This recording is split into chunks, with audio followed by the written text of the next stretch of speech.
Muy buenos días, tardes, noches, dependiendo de la hora en que nos estén sintonizando. Sean bienvenidos a un nuevo programa especial de Conversaciones Cósmicas. Me presento nuevamente, soy su presentador Jael y esta noche estaremos hablando sobre un libro muy interesante titulado de Memorias de la Casa Muestra de Dobesi. Ponte cómodo, disfruta de un podcast mientras estamos en esta conversación cósmica y en unos breves instantes comenzamos. Para empezar, vamos a hablarles un poco sobre lo que trata sobre este libro. Como mencioné anteriormente, Memorias de la Casa Muerta de Dobesi nos habla sobre las vivencias de este mismo autor, sobre cómo pasó o cómo fue su estancia durante todo ese periodo en el que fue encarcelado debido a ciertos problemitas con la autoridad, en el cual nos va relatando tal vez experiencias, la forma en que funciona el sistema, etc.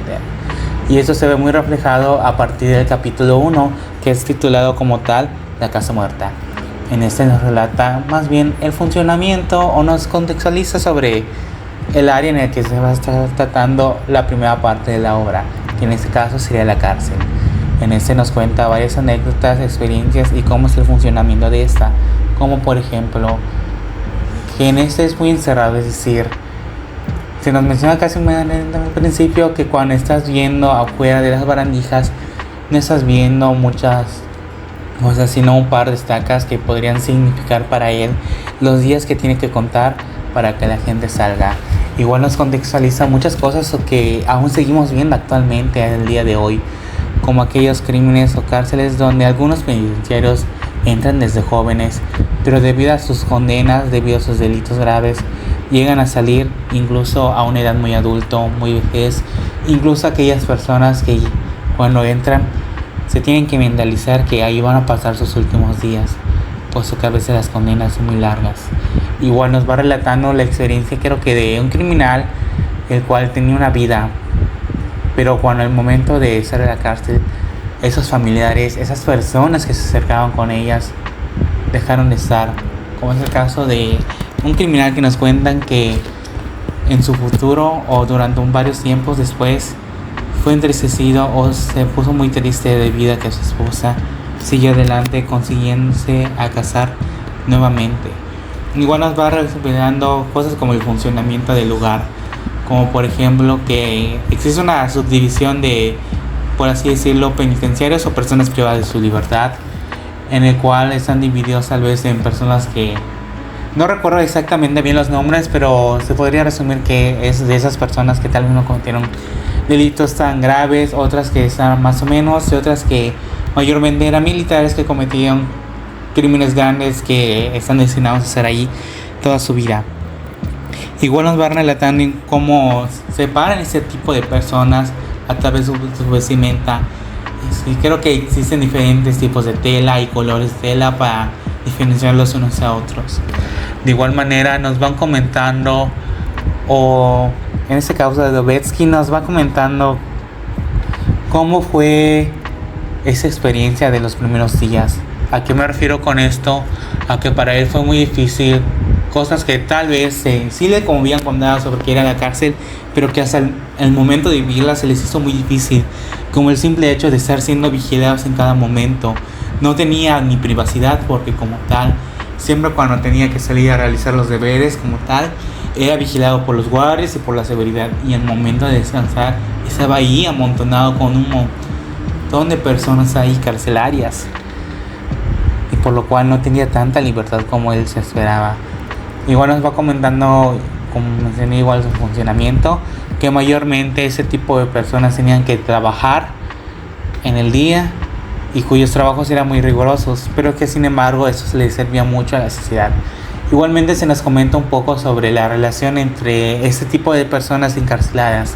donde mayormente la economía es muy diferente a la que es en una sociedad o la que está fuera de las paredes de esa cárcel,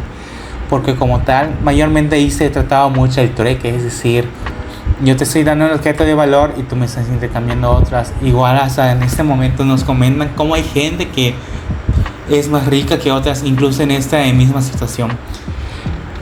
Por ejemplo, hay personas que tenían deudas, que como tal una forma de prestar, tenían que prestar dinero, algo como así como las personas hacen, como tal vez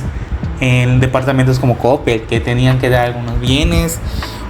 a cambio de algunas monedas, pero que sin embargo si no pagabas atentamente o a tiempo ese tipo de deudas, pues perdías tus objetos y valores. Incluso se nos comentaban que su ropa de carcelarios incluso podría ser subastada, vendida, con el fin de hacer ese tipo de trueque, cosa que era muy legal. Igual se nos comenta que en ese tiempo habían varios tipos de negocios, es decir, había gente, o mayormente se nos comenta que había gente que tal vez entraba sin experiencia, pero terminaba adquiriendo varias habilidades, debido a que como tal, había personas que al llegar ahí tenían ciertas habilidades, es decir, tal vez había alguien que sabía hacer zapatos, tal vez había alguien hacer materiales, etcétera. Y como por lo tanto usaban ese tipo de conocimientos para dos motivos. Uno, que sea su economía, porque vendrán más materiales, más cosas, y de cierta forma les ayudaba en el futuro cuando ya salían de la cárcel. Igual se nos comenta que ahí en ese tipo de departamentos era muy común igual usar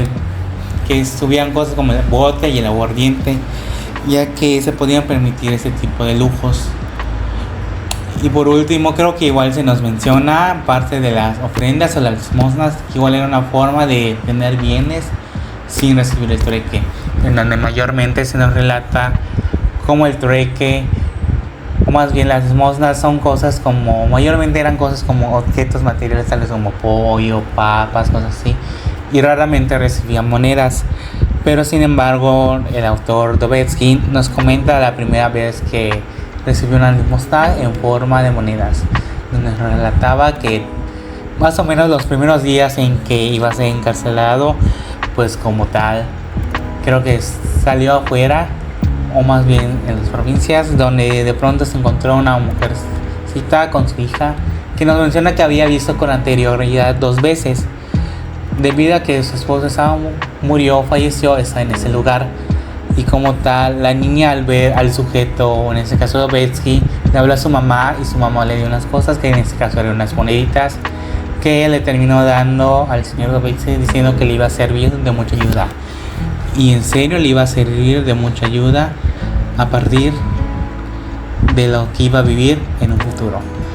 Y así termina concluyendo con el capítulo 1. Y donde continuamos con el capítulo 2, que es un poquito más de lo mismo, que son las primeras impresiones, o es decir, las vivencias de Dostoyevsky, en el que igual podría resumir en resumidas cuentas cómo empezó a vivir sus primeros años en ese tipo de lugar, donde él nos comenta que como tal sí lo vivió y son las memorias que más tiene en cuenta, donde se nos comentan varios relatos como el trabajo, que incluso al entrar por primera vez tenía como que 3 días de autorización de no trabajar, porque tenían que recuperarse mentalmente y físicamente de transporte que llevó de llevarlos de su lugar de origen a ese lugar. Igual se nos comentan que los trabajos eran muy duros dependiendo de la estación del año, porque si era de verano había que hacer mucho esfuerzo, pero si era de noche los encerraban cuando oscurecía y por lo tanto ellos estaban muy encerrados. Igual se nos van comentando varias vivencias, como en un cumpleaños de unas personas reciben beneficios como puede ser aguardiente, vodka, etcétera, y hay gente que se amontona, pero pues por debido a las diferencias pues como que no. Igual se nos comentan que hay gente como que le tenía un poquito de envidia a Dostoyevsky debido a su puesto que tenía en el exterior. Igual se nos va a comentar como pequeñas peleas entre un grandulón y un pequeño, o era un flacucho, en el momento en que tienen que estar en la cocina. Igual se nos mencionaba aspectos como que la cocina, o si que alguien quería cocinar como tal, pues tenían que compartir con un material porque tenían que ser supervisados. En conclusión, se podría decir que el libro de Memorias de la Casa Muerta de Dostoyevsky empieza como que muy interesante, porque como tal nos está explicando ese proceso en el que una persona tiene que ser encarcelada y ese proceso de adaptación en que se tiene que estar acomodando. A veces puede ser difícil de creer, pero sin embargo creo que vale la pena. Y eso sería todo por mi parte, y espero que les haya gustado la conversación del día de hoy. Sin embargo, nuestro tiempo ha terminado y tengo que concluir hasta aquí. Me despido, muchas gracias por su atención y nos vemos hasta la próxima. Hasta la vista.